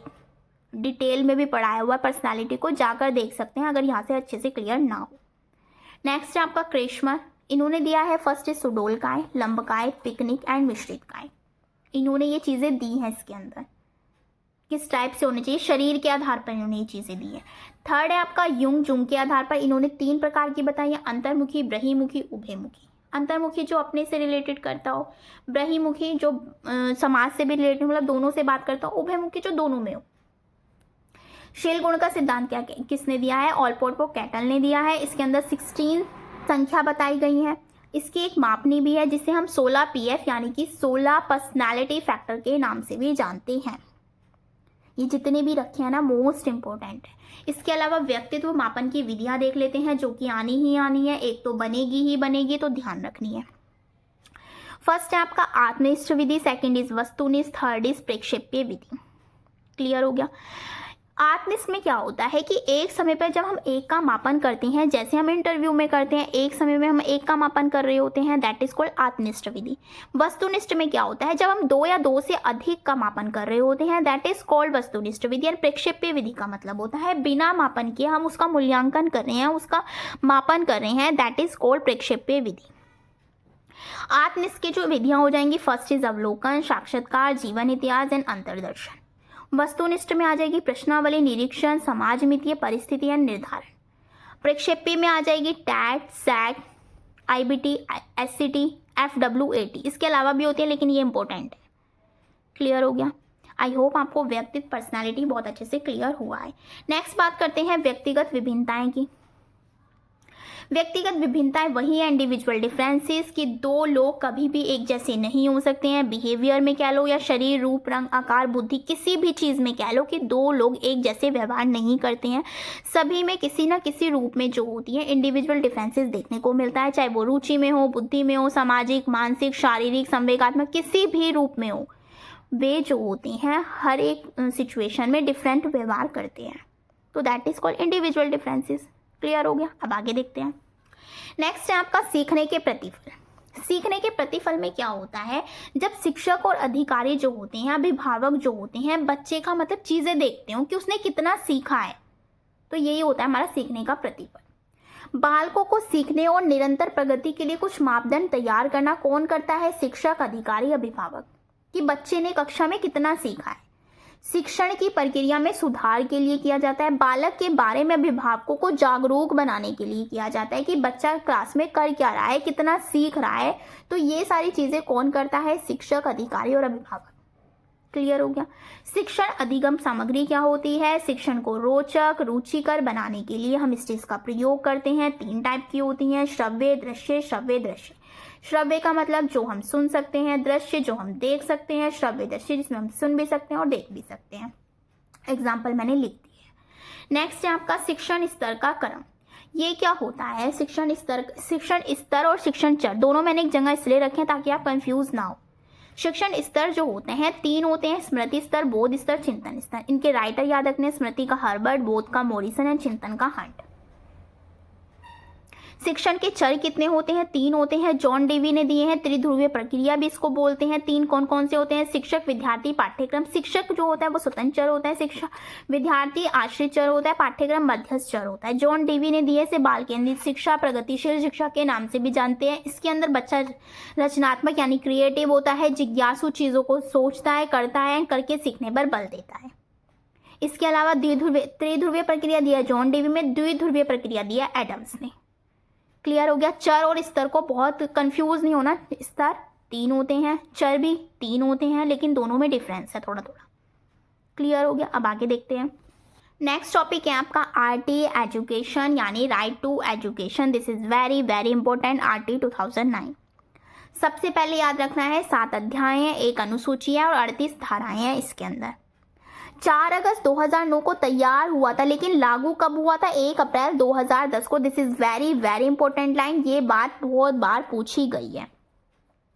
संविधान की 86वां जो संशोधन है उसमें आर्टिकल 21A जो है उसके अंतर्गत जो कहा गया है कि निःशुल्क एवं अनिवार्य शिक्षा का अधिकार दिया जाए 6 से 14 वर्ष तक के बच्चों को।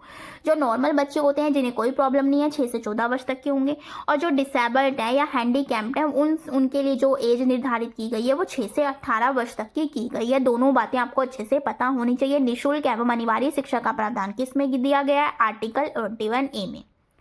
कौन सा संशोधन था? 86वां। ये जो 2-4 लाइनें लिखी है ना बहुत ज़्यादा इंपॉर्टेंट है, बहुत बार रिपीट हुई है।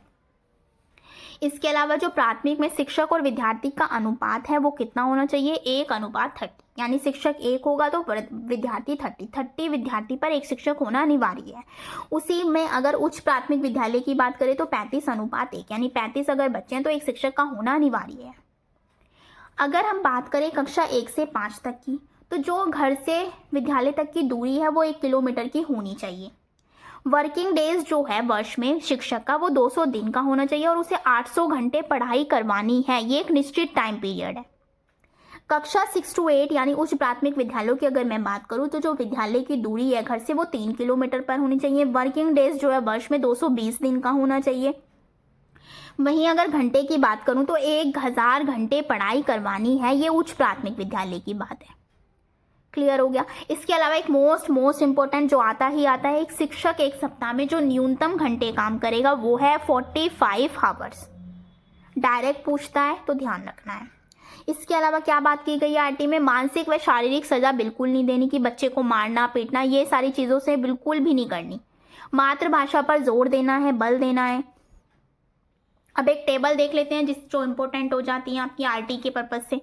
Ratio of teacher and student, अभी मैंने आपको बताया था अगर 30 स्टूडेंट है तो 1 टीचर का होना अनिवार्य है, लेकिन अगर वहीं 2 टीचर आ जाए तो 60 स्टूडेंट होने चाहिए। वहीं अगर 61 से 90 स्टूडेंट्स देखने को मिले तो 3 टीचर होने चाहिए। 91 से 120 के बीच में देखने को मिले तो 4 टीचर होने चाहिए। 121 से 150 तक देखने को मिले तो 5 टीचर होने चाहिए। वहीं अगर 150 प्लस से ज़्यादा बच्चे यानी 150 से ज़्यादा बच्चे आपको देखने को मिलते हैं स्कूल में तो वहाँ पर 5 टीचर होने चाहिए और एक हेडमास्टर यानी एक प्रिंसिपल का होना अनिवार्य है, ये आरटीए 2009 कहता है। क्लियर हो गया। जितने भी इंपॉर्टेंट पॉइंट थे ना आरटीए में सारे निकाल लाई हूँ, ये कर लेना, कहीं कोई क्वेश्चन नहीं गया। क्लियर हो गया। अब आगे देख लेते हैं आप एनसीएफ 2005।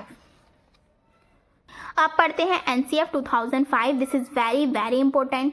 राष्ट्रीय पाठ्यचर्या की रूपरेखा 2005। देखिए नाम ज़रूर पता होना चाहिए क्योंकि ज़्यादातर क्या होते हैं मतलब नॉर्मली हम बोलते हैं आरटी 2009, लेकिन हमें इसका फुल फॉर्म नहीं पता होती। फुल फॉर्म भी बहुत बार पूछी गई है, इसलिए फुल फॉर्म भी आपको ध्यान रखनी है। एनसीएफ की होती है राष्ट्रीय पाठ्यचर्या की रूपरेखा 2005। नेशनल करिकुलम फ्रेमवर्क 2005, इंग्लिश में भी याद रख सकते हैं, हिंदी में भी। सबसे पहला जो आया था 1975 में आया था, फिर 1988 में, फिर 2000 में, फिर 2005 में। अगर आपसे पूछा जाए ये 2005 वाला जो एनसीएफ है कौन सा है तो 4th नंबर का है।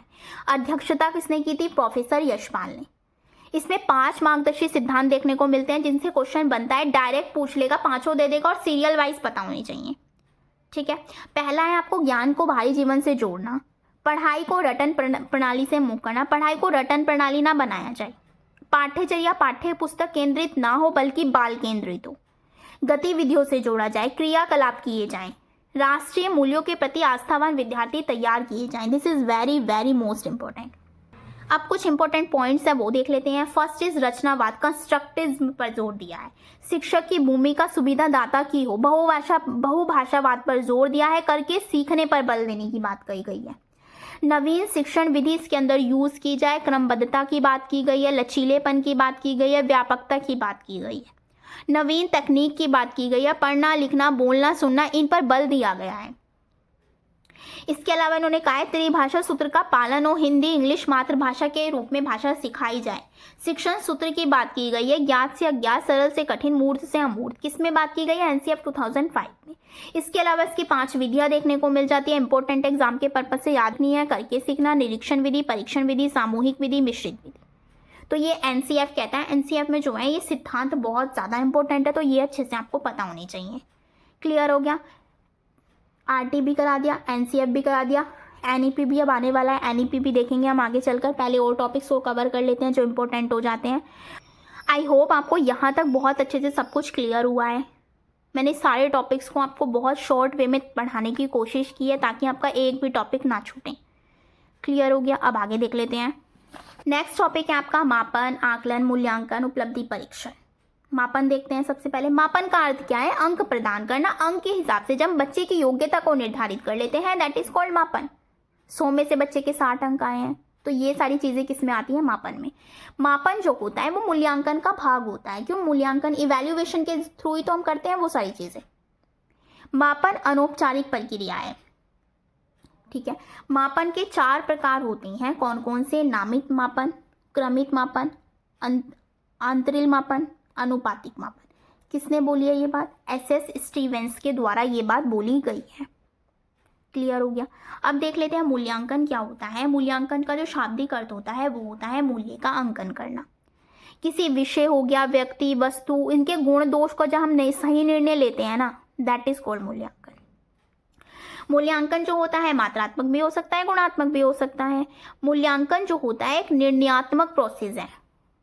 मूल्यांकन मापन प्लस मूल्य का निर्धारण इसके अंदर किया जाता है। क्लियर हो गया। जिसके अंदर हम किसी व्यक्ति, वस्तु के गुण दोष का पता लगाते हैं, वहां होता है हमारा मूल्यांकन। अब बात करते हैं हम आकलन की। आकलन क्या होता है? किसी के बारे में जानकारी इकट्ठा करना। इसके 2 प्रकार होते हैं, फॉर्मेटिव और समेटिव। फॉर्मेटिव समेटिव से क्वेश्चन बनेगा। फॉर्मेटिव का मतलब होता है जब हम पढ़ाई के दौरान शिक्षण करते हैं ना, उसी के बीच में बच्चों से क्वेश्चन भी कर रहे होते हैं, वहीं पर उसका मूल्यांकन भी कर रहे होते हैं, दैट इज कॉल्ड फॉर्मेटिव मूल्यांकन। समेटिव क्या होता है? एंड ऑफ द सेशन, यानी जो लास्ट में किया जाता है, जब पूरे पढ़ाई का प्रोसेस कंप्लीट हो जाता है और लास्ट में जब हम फाइनल के लिए पेपर लेते हैं ना बच्चों के, तो उसे हम बोलते हैं असेसमेंट, योगात्मक मूल्यांकन। आकलन के कुछ प्रतिमान होते हैं जो आपके एग्जाम के पर्पज से इंपॉर्टेंट है। सीखने के लिए आकलन यानी रचनात्मक, इसे फॉर्मेटिव भी कहते हैं और ये अच्छा भी माना जाता है जो पढ़ाई के दौरान किया जा रहा हो। सीखने का आकलन यानी योगात्मक, जो लास्ट में किया जाता हो। सीखने के रूप में आकलन यानी स्वयं आकलन, जब आप मॉक देते हो, खुद से खुद का ही मूल्यांकन करते हो, वो इसके अंदर आ जाता है। आई होप आपको ये तीनों बहुत अच्छे से क्लियर हुए हैं। अब आगे देख लेते हैं ब्लूम का मूल्यांकन उपागम, जो कि बहुत ज़्यादा इंपॉर्टेंट है। मैंने आपको पढ़ाया भी हुआ है। मैंने वैसे आपको सारे टॉपिक पढ़ाए हुए हैं, मैं एक रिवीजन के पर्पज से आपकी मैराथन ले रही हूँ। ब्लूम का मूल्यांकन उपागम क्या कहता है? त्रिमुखी के रूप में होता है ये। फर्स्ट इज उद्देश्य निर्धारण, सेकेंड इज अधिगम अनुभव, थर्ड इज व्यवहार में परिवर्तन। किसने कही है ये बात? ब्लूम ने। ये ना पूछ लिया जाता है मूल्यांकन का जो उपागम है वो किसने दिया है? ब्लूम ने दिया है। मूल्यांकन की विशेषता, this is very very important, पूछा गया है क्वेश्चन, रिपीट होता है तो ध्यान रखना है। वैधता, विश्वसनीयता, विभेदकारिता, वस्तुनिष्ठ, स्पष्टता, मानकीकरण, व्यापकता, उपयोगिता, ये इसकी विशेषता होती है। वैधता क्या होता है? उद्देश्य की पूर्ति के लिए, ये ना क्वेश्चन रिपीट हुआ, ये क्वेश्चन आया हुआ है कि उद्देश्य की पूर्ति के लिए कौन सा मूल्यांकन किया जाता है, तो वो होता है आपका वैधता। परिणाम एक समान रहे विभिन्न अवसरों पर, मतलब अगर उसे कोई भी जांच रहा है ना तो परिणाम सेम रहे, ये बात किसमें कही गई है? विश्वसनीयता में। वस्तुनिष्ठता में कहा गया है कि एक ही उत्तर हो, जैसे रीड में ऑब्जेक्टिव टाइप। क्लियर हो गया। नेक्स्ट है आपका विभेदकारिता। क्या होता है? व्यक्तिगत विभिन्नता को देखकर मूल्यांकन पत्र बनाना, मतलब अगर कोई बच्चा जैसे किसी को दिखाई नहीं देता या कोई लिख नहीं पा रहा है, तो इन सभी इंडिविजुअल डिफरेंसेस को देखते हुए मूल्यांकन पत्र बनाना।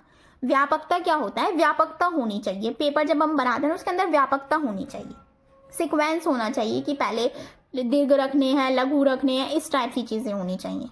क्लियर हो गया। अब देखते हैं उपलब्धि परीक्षण क्या होता है। सबसे पहले तो याद रखिए उपलब्धि परीक्षण को संप्राप्ति परीक्षण और निष्पत्ति परीक्षण भी कहते हैं। शिक्षण प्रक्रिया के दौरान छात्र द्वारा अर्जित या सीखा गया ज्ञान क्या होता है? उपलब्धि परीक्षण। जब हम क्लास में पढ़ा रहे हो उसी के दौरान जब छात्र कुछ ना कुछ सीखता है, अर्जित करता है, दैट इज कॉल्ड उपलब्धि परीक्षण। इसके प्रकार कितने होते हैं? 2 होते हैं। फर्स्ट इज परमापीकृत, सेकेंड इज गैर परमापीकृत। परमापीकृत क्या होता है? ये अधिक विश्वसनीय होता है और विशेषज्ञों द्वारा निर्मित किया जाता है। लेकिन गैर प्रभावीकृत क्या होता है? ये शिक्षक द्वारा निर्मित होता है और कम विश्वसनीय होता है। क्लियर हो गया। अच्छे से पता होना चाहिए, उपलब्धि परीक्षण से भी क्वेश्चंस बहुत बार रिपीट हुए हैं। आई होप यहाँ तक सब कुछ क्लियर हुआ है। अब आगे बढ़ते हैं। नेक्स्ट में अब आ जाती हैं आपकी विधियाँ जो इम्पोर्टेंट हो जाती हैं। निदानात्मक, उपचारात्मक, जितनी भी इम्पोर्टेंट विधियाँ ना सारी कवर कर दी है मैंने इसमें। निदानात्मक का मतलब क्या होता है? निदान का अर्थ होता है कारणों का पता लगाना, यानी छात्रों के अधिगम की कठिनाइयों का पता लगाना, उन्हें क्या प्रॉब्लम है, मतलब क्या समस्याएं आई हैं सीखने में, वो सारी चीजें जब हम पता करते हैं, एक शिक्षक पता करता है, दैट इज कॉल्ड निदानात्मक परीक्षण।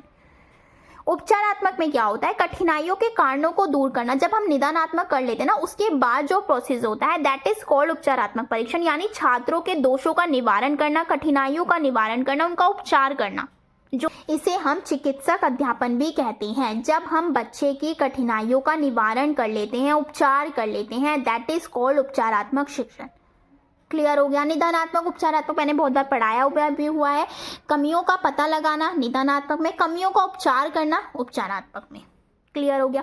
नेक्स्ट है आपका आगमन निगमन विधि। आगमन निगमन विधि जिनके जो राइटर है, प्रवर्तक है, अरस्तु हैं, दोनों के। आगमन विधि जो होती है निगमन विधि की अपोजिट होती है, या ये कह सकते हैं निगमन विधि जो होती है वो आगमन विधि की अपोजिट होती है। आगमन विधि क्या होती है? उदाहरण से नियम, कोई एग्जाम्पल देते हैं उसके थ्रू हम फिर नियम की ओर चलते हैं, दैट इज कॉल्ड आगमन विधि। करके सीखने पर बल देती है, छात्र केंद्रित विधि। निगमन में क्या होता है? नियम से उदाहरण की ओर चलती है, शिक्षक केंद्रित विधि है, आगमन के विपरीत होती है। क्लियर हो गया? अब आगे देख लेते हैं। नेक्स्ट विधि है हमारी प्रोजेक्ट विधि, जो दी है आपके किलपैट्रिक ने। अनुभव केंद्रित विधि है, समाजीकरण पर बल देती है, बाल केंद्रित विधि है, स्वतंत्र रूप से कार्य होता है इसके अंदर, बालक क्रियाशील होते हैं, आत्मविश्वास, सेल्फ कॉन्फिडेंस उनके अंदर बना रहता है। प्रोजेक्ट से जब वो चीज़ खुद बनाएंगे तो प्रोजेक्ट विधि, जब वो चीज़ खुद बनाएंगे तो उसके अंदर सेल्फ कॉन्फिडेंस अपने आप आ जाएगा। नेक्स्ट इज प्रत्यक्ष विधि, डायरेक्ट मेथड। इसके अंदर क्या होता है कि बच्चे को किसी भी मातृभाषा या अन्य भाषा के बिना कोई और भाषा सिखाना, दैट इज कॉल्ड प्रत्यक्ष विधि, डायरेक्ट मेथड। बालक को बिना व्याकरण नियमों का ज्ञान कराए भाषा सिखाई जाती है। मातृभाषा या अन्य भाषा को किसी का भी यूज किए बिना उसे भाषा सिखाना, सबके बिना अन्य भाषा सिखाए जाना, दैट इज कॉल्ड प्रत्यक्ष विधि, और ये प्राथमिक कक्षा के लिए उपयोगी है। नेक्स्ट है आपकी विश्लेषण विधि। विश्लेषण विधि की बात करें या संश्लेषण विधि की बात करें, किसने दी है? हेनरी आर्मस्ट्रांग ने दी है। दोनों ही किसने दी है? हेनरी आर्मस्ट्रांग ने। क्लियर हो गया? समस्या को छोटे छोटे भागों में बांटकर अध्ययन करवाना क्या कहलाता है? विश्लेषण। मतलब जैसे कि कोई बड़ी समस्या है, उसे हम छोटे छोटे पार्टों में जब तोड़कर पढ़ाते हैं, दैट इज कॉल्ड विश्लेषण, और जब जोड़कर पढ़ाते हैं दैट इज कॉल्ड संश्लेषण विधि। जब हम चीज़ों को, छोटे छोटे चीज़ों को जब जोड़ देते हैं, एक ही चीज़ में कन्वर्ट कर देते हैं, दैट इज कॉल्ड संश्लेषण विधि। ठीक है? तोड़ना विश्लेषण, जोड़ना संश्लेषण। इसके बाद बात कर लेते हैं अनुकरण विधि की, नकल करना। जब हम बच्चा क्या होता है, किसी की भी नकल करके सीखता है, दैट इज कॉल्ड अनुकरण विधि। व्याख्यान विधि में क्या होता है? जब हम किसी तथ्य, विषय की व्याख्या करते हैं, और ये प्राचीन विधि भी मानी जाती है, वो क्या कहलाती है? हमारी व्याख्यान विधि, और ये शिक्षक द्वारा की जाती है। क्लियर हो गया? ज़्यादातर इतिहास में ये प्रयोग होती है, हिस्ट्री में ज़्यादातर इसका प्रयोग किया जाता है। इसके बाद नेक्स्ट अगेन इंपॉर्टेंट टॉपिक, अधिगम विकार यानी कि लर्निंग डिसेबिलिटी। एक क्वेश्चन बनेगा ही बनेगा। फर्स्ट है आपका डिसलेक्सिया। डिसलेक्सिया क्या होता है? पठन संबंधित विकार, यानी जब पढ़ने में कठिनाई आती है, that is called dyslexia. Next है आपका डिस्ग्राफिया, लेखन संबंधी। ग्राफ से आप बना भी सकते, जैसे ग्राफ है आपको बनाना ही पड़ेगा इस टाइप से, तो एक तरह से आप लिख रहे हो, तो लेखन कठिनाइयाँ, लेखन संबंधी जिसमें कठिनाई होगी, डिस्ग्राफिया।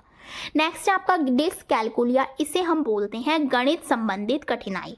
नेक्स्ट इज डिस्प्रेक्सिया, इसे हम बोलते हैं शारीरिक कौशल, यानी जो हमारे गत्यात्मक विकास से संबंधित होती है। अफेजिया का मतलब होता है भाषा संबंधित कठिनाई। अलेक्सिया पठन संबंधित कठिनाई। डिसलेक्सिया और अलेक्सिया सेम होती हैं, कंफ्यूज नहीं होना है। अप्रेक्सिया क्या होता है? गामक कौशल संबंधित कठिनाई। इसके बाद बात करते हैं डिस्थीमिया, जो तनाव से रिलेटेड होता है।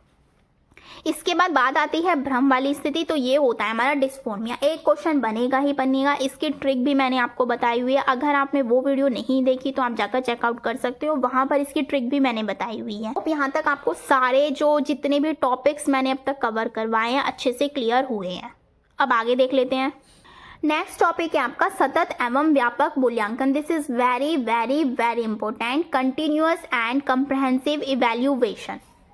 इसमें क्या होता है, देखिए सबसे पहले आपको इसकी हिस्ट्री का पता होना चाहिए, इससे क्वेश्चन बने हैं, क्योंकि सबसे पहला इसका सुझाव जो था वो दिया था एनईपी 1986 की राष्ट्रीय शिक्षा नीति ने, सतत एवं व्यापक मूल्यांकन की बच्चे का जो है कॉन्टिन्यूअस जो है शिक्षण मूल्यांकन हो, हर चीज में उसका मूल्यांकन हो, कोई भी प्रोसेस हो, फॉर्मेटिव हो, समेटिव हो, शैक्षिक हो, गैर शैक्षिक हो, हर टाइप में उसका मूल्यांकन किया जाए।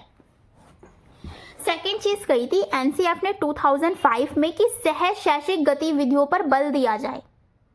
थर्ड बात की है आरटी 2009 ने, इसके बारे में जो है सीसी के बारे में तीनों ने बात की है, एनसीएफ ने भी की है, आरटी ने भी बोली है, एनईपी ने भी बोली है। आरटी 2009 में धारा 29 फर्स्ट में सीसीई को लागू की बात की गई है। ये this is very very important line, ये आई हुई है।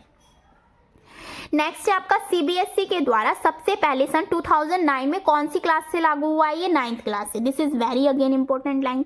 पूरे देश में कब लागू हुआ है सीसीई, 1 अप्रैल 2010 में। जब आपका आरटी 2009 भी लागू किया गया है तभी सीसीई भी लागू किया गया है, तो सेम डेट है, याद रख सकते हो। इसके अलावा बात करते हैं कॉन्टिन्यूअस एंड कम्प्रिहेंसिव इवैल्यूएशन होता क्या है। दोनों को अलग अलग सेपरेट बताने की कोशिश करती हूँ। कॉन्टिन्यूअस का मतलब होता है सतत, मतलब निरंतर चलने वाली प्रक्रिया। जब सीखने के दौरान हम कोई भी चीज़ निरंतर यानी लगातार कर रहे होते हैं, दैट इज कॉल्ड कंटिन्यूअस। शैक्षिक प्लस गैर शैक्षिक जिसके अंदर आ जाते हैं, दैट इज कॉल्ड कम्प्रिहेंसिव। तो यही चीज़ है, कंटिन्यूअस का मतलब यही हो जाएगा जब लर्निंग प्रोसेस के दौरान हम फॉर्मेटिव एवं समेटिव मूल्यांकन करते हैं, और ये 3 प्रकार का होता है, assessment for learning, assessment as learning and assessment of learning. तीनों टाइप का देखने को मिल जाता है। क्वालिटी एंड क्वांटिटेटिव की इसके अंदर बात हो जाती है। निर्माणात्मक यानी कि फॉर्मेटिव क्या होता है, जो ड्यूरिंग सेशन यानी शिक्षण के दौरान जब हम चीज़ें कर रहे होते हैं, मूल्यांकन कर रहे होते हैं, बस बीच बीच में बच्चों को पढ़ा भी रहे हैं, उनसे क्वेश्चनिंग भी कर रहे हैं, उनका मूल्यांकन भी कर रहे हैं, that is called formative evaluation. Summative क्या होता है, जब एंड ऑफ द सेशन करते हैं, यानी जो लास्ट में हम परीक्षा लेते हैं बच्चों की, उसे हम बोलते हैं समेटिव मूल्यांकन।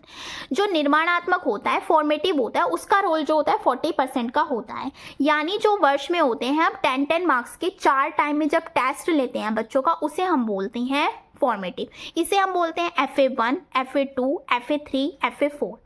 10 मार्क्स का देखने को मिलता है। इसके अंदर हम रेटिंग स्किल, पोर्टफोलियो, जितने भी ये सारे पोर्टफोलियोज देखने को मिल जाते हैं, इसके अंदर देखने को मिल जाते हैं। अगर हम वही बात करें समेटिव की, तो समेटिव का जो रोल होता है वो 60% का होता है, यानी कि जो फाइनल 6 मंथ के बाद जो आपके एग्जाम होते हैं 30% का उसका क्राइटेरिया रहता है। समेटिव असेसमेंट जो होता है आपका 2 टाइम देखने को मिलता है, 30-30 का। टोटल मार्क्स रिटन टेस्ट जिसके अंदर हम इंक्लूड करते हैं, दैट्स कॉल्ड समेटिव इवैल्यूएशन। ये चीज़ किस में आती है, कॉन्टिन्यूअस में। अब बात करते हैं कम्प्रहेंसिव की, शैक्षिक और गैर शैक्षिक। इसके अंदर बस आप एक लाइन भी याद रख लेंगे ना, शैक्षिक प्लस गैर शैक्षिक जिसके अंदर बात आएगी वो होएगा कम्प्रहेंसिव। इसके अंदर ओवरऑल डेवलपमेंट किया जाता है बच्चे का, चाहे किसी भी टाइप में हो, लाइफ स्किल में हो, वैल्यूज़ में हो, आर्ट में हो, वर्क में हो, स्पोर्ट्स में हो, को करिकुलर एक्टिविटीज़ में हो, भावात्मक हो, गत्यात्मक, मोटर स्किल्स की बात की जाए, हर चीज़ का मूल्यांकन किस में किया जाता है, कपक मूल्यांकन में किया जाता है। तो ये चीज़ पता होनी चाहिए। इसके अलावा जो होता है शैक्षिक की बात करूँ तो इसके अंदर संज्ञानात्मक क्षेत्र की बात आती है, और FACA जो मैंने भी आपको ये चीज़ बताई ये भी इसके अंदर इंक्लूड हो जाती है। कुल मिला के अगर आप दोनों चीज़ को कन्वर्ट करें तो एक चीज़ आप ध्यान रख सकते हैं, कंटिन्यूअस एंड कम्प्रहेंसिव इवैल्यूएशन में शैक्षिक प्लस गैर शैक्षिक दोनों का मूल्यांकन जिसके अंदर किया जाता है, that is called CCE। Clear हो गया। आई होप आपको ये CC बहुत अच्छे से क्लियर हुआ है। अब बात कर लेते हैं अपने नेक्स्ट टॉपिक की। आपका इस वीडियो का लास्ट टॉपिक है जिसका नाम है NEP 2020। NEP 2020 को मैंने अभी 2 दिन पहले एक सेपरेट वीडियो में कवर किया है, जिसमें मैंने आपको NEP को बहुत अच्छे से यानी डिटेल में सब कुछ कवर किया है, तो आप वो जाकर देख सकते हो। नहीं तो अगर आप इतना भी कर लोगे तो इससे भी आपका बहुत ज़्यादा हेल्प हो जाएगी, तो इससे भी आपकी बहुत ज़्यादा हेल्प हो जाएगी, क्योंकि मैंने इसे एक पेज में कवर कर दिया है। बस यही है आपका NEP। सबसे पहले आपको याद रखना है, अध्यक्षता किसकी अध्यक्षता में किया गया, डॉक्टर के कस्तूरीरंगन। इसका जो मसौदा तैयार किया गया वो किया गया 31 मई 2019 को। MHRD का नाम बदलकर मिनिस्ट्री ऑफ एजुकेशन यानी कि शिक्षा मंत्रालय एजुकेशन ऑफ मिनिस्ट्री भी कर दिया गया। MPhil को इसके अंदर से समाप्त कर दिया गया है। इसके अंदर एक मोस्ट इम्पोर्टेंट लाइन की बात की गई है जो कि आपके एग्जाम पर्पज से इम्पोर्टेंट भी है कि 10+2 का जो स्ट्रक्चर है वो चेंज होकर 5+3+3+4 के स्ट्रक्चर में कन्वर्ट कर दिया गया है, जिसकी ट्रिक है FPMS, यानी कि फाउंडेशनल, प्रीपैरेटरी, मिडल एंड सेकेंडरी। तो ये चारों जो है आपको सीरियल वाइज पता होनी चाहिए। अब इन चारों को थोड़ा थोड़ा डिटेल में देख लेते हैं क्योंकि इससे क्वेश्चन बनेगा ही बनेगा। तो 5 का मतलब क्या हो जाता है यहाँ पे, इसे जो है दो चीज में डिवाइड किया गया है, 3 ईयर एंड 2 ईयर। 3 ईयर को किया गया है आंगनवाड़ी, जिसमें 3 से 6 वर्ष के बच्चे जो होंगे वो इंक्लूड होंगे। 2 ईयर में क्या किया गया है, 1st to 2nd क्लास, ये क्लास लिखी हुई है आपकी, जिसके अंदर एज हो जाएगी 6 to 8, एज की बात की गई है। इसके बाद 3 की बात करते हैं, जिसे हम बोलते हैं प्रीपैरेटरी स्टेज। 3 ईयर की होती है। 3 to 5 एज के जो 3 to 5 का मतलब क्लास हो जाएगी, यहाँ पर ये क्लास की बात की गई है। एज होगी इसके अंदर 8 से 11। मिडल की बात की जाए जो 3 इयर्स होगा, उसमें 6, 7, 8 का क्लास में बच्चा पढ़ेगा, तो उसमें एज जो होगी वो होगी 11 से 14। सेकेंडरी की बात करूँ, 4 की बात करूँ, जिसमें 9 से 12 यानी 9, 10, 11, 12 की क्लासेस जो होंगी उसके अंदर जो एज होगी वो होगी 14 to 18। मतलब एक क्राइटेरिया रखा गया कि इस एज का बच्चा इस एज का बच्चा जो है इस क्लास में होगा। तो ये बात किस में की गई है, NEP 2020 में। क्लियर हो गया। अब देख लेते हैं इसके कुछ इंपॉर्टेंट स्तंभ की बात की गई है। NEP 2020 में 5 स्तंभ है। First is access, second is equity, third is quality, गुणवत्ता की बात की गई है, अफोर्डेबिलिटी की बात की गई है, अकाउंटेबिलिटी की, जवाबदेही की बात इसके अंदर की गई है। इसके अलावा एक इम्पोर्टेंट नोट और नोट कीजिएगा, जो इंपॉर्टेंट पॉइंट्स हैं जिनसे एक तरह से कीवर्ड्स मान लीजिए ये NEP के। फर्स्ट है आपका संरचनात्मक समझ पर जोर दिया है, कंसेप्चुअल अंडरस्टैंडिंग पर जोर दिया इन्होंने। सतत मूल्यांकन, वही कंटिन्यूअस इवैल्यूएशन की बात की गई है। इन्होंने कहा है जो मूल्यांकन होना चाहिए फॉर्मेटिव होना चाहिए, समेटिव की बात इन्होंने नहीं की है कि समेटिव नहीं होना चाहिए, क्योंकि मूल्यांकन जो होता है, फॉर्मेटिव जो होता है वो शिक्षण के दौरान किया जाता है। इसके अलावा जो मूल्यांकन होता है उसके लिए परख नामक सेंटर की व्यवस्था भी की गई है। परख की जो फुल फॉर्म है वो है आपकी performance assessment review analysis knowledge holistical development. Full form भी पता होनी चाहिए, आएगी। इसके अलावा नेक्स्ट कीवर्ड है आपका समावेशी शिक्षा की बात की गई है कि सभी को समान रूप से शिक्षा दी जाए। करके सीखने पर बल दिया गया है कि बच्चा करके सीखे। लचीलेपन की बात की गई है कि चेंजेबल व्यू, बहुभाषिकता की बात की गई है, मल्टी लैंग्वेज की बात इसके अंदर की गई है, त्रिभाषा सूत्र की बात की गई है, प्रोग्रेस कार्ड की बात की गई है कि 360 डिग्री पर प्रोग्रेस कार्ड तैयार किया जाए, जिसके अंदर बच्चे का cognitive development, affective development and psychomotor development यानी कि CAP। इसकी ट्रिक है याद करने की, आप याद रख सकते हैं कि तीनों का डेवलपमेंट यानी ओवरऑल डेवलपमेंट बच्चे का किया जाए। उसके अंदर तीनों पक्ष शामिल हो, कॉग्निटिव भी हो, अफेक्टिव भी हो, साइकोमोटर भी। क्लियर हो गया। आई होप आपको NEP 2020 अच्छे से यहाँ पर क्लियर हुआ है। ये मैंने कीवर्ड्स रखे हैं इसके अंदर ताकि आपके ऑप्शन में अगर इनमें से कोई कीवर्ड दिखे तो आप तुरंत ऑप्शन पर टिक कर दें। इससे रिलेटेड क्वेश्चंस जो है ना, आपको जितना भी मैंने ये पढ़ाया है अब तक CDP एंड टीचिंग मेथड, इससे रिलेटेड क्वेश्चंस जो है आपको मेरे टेलीग्राम चैनल पर मिल जाएंगे। तो मेक श्योर आप मेरे टेलीग्राम ग्रुप को भी ज़रूर ज्वाइन कीजिए। आई होप वीडियो आपके लिए बहुत ज़्यादा हेल्पफुल होगी। इसकी PDF भी मैं आपको अपने टेलीग्राम पर अवेलेबल करवा दूँगी, आप जाकर वहाँ से पढ़ सकते हैं। नोट्स बनाना चाहते हैं नोट्स बना सकते हैं, वो आपकी इच्छा है। लास्ट टाइम के पर्पज़ से एक बहुत ज़्यादा इंपॉर्टेंट वीडियो है आपके लिए, इसे ज़रूर देखिएगा, लास्ट तक देखिएगा। अगर आपने शुरुआत कर दी है तो इसकी एंडिंग भी ज़रूर कीजिएगा। आई होप वीडियो आपके लिए बहुत ज़्यादा हेल्पफुल होगी। तो प्लीज़ वीडियो को ज़्यादा से ज़्यादा अपने फ्रेंड्स के साथ शेयर कीजिए, लाइक कीजिए, कॉमेंट कीजिए। Thank you.